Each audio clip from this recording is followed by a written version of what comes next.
I mean, hands down, my most famous thing I did as Simon Dean was with Stone Cold Steve Austin when I sold him the stuff on Raw.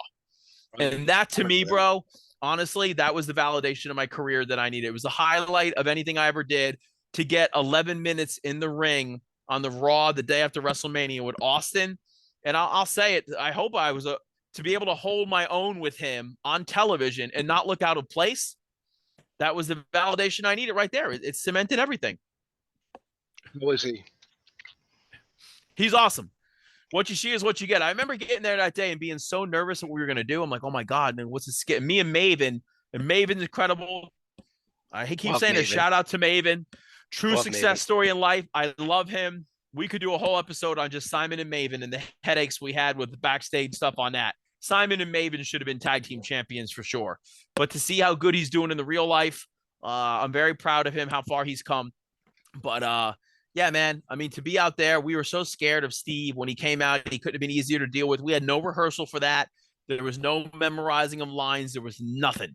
It was like you just had to memorize how to be Simon Dean, and nobody could teach me how to be Simon. I never got scripted promos handed to me. Right. I don't know if that was a thing. I would get a bullet point. It would literally say like Simon Dean versus the Boogeyman or something. That was it. And I would just take it and walk away. How many minutes do I have in my match tonight? Oh, you got 9 minutes on Velocity. Okay, I'm going to talk for 3.5, then I'll do the match. Okay, do whatever you want. That's all it was.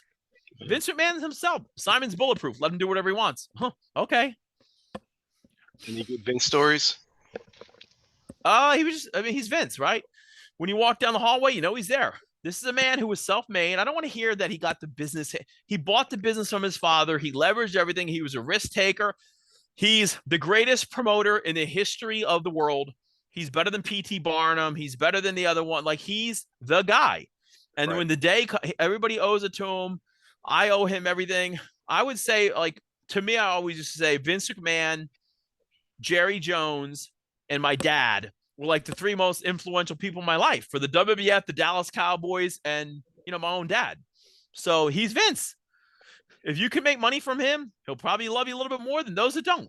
But the McMahon family were always cool to me. I'm not going to sit here and say anything bad. I mean, Shane, Linda, Vince, Stephanie, they were all great. Hunter's awesome. So yeah, it was a great time, bro. I had no. It's a lifetime ago. It seems like even when I watch stuff on TV now, I'm like, huh, how did I ever do that? But we did it. We lived it. We were there.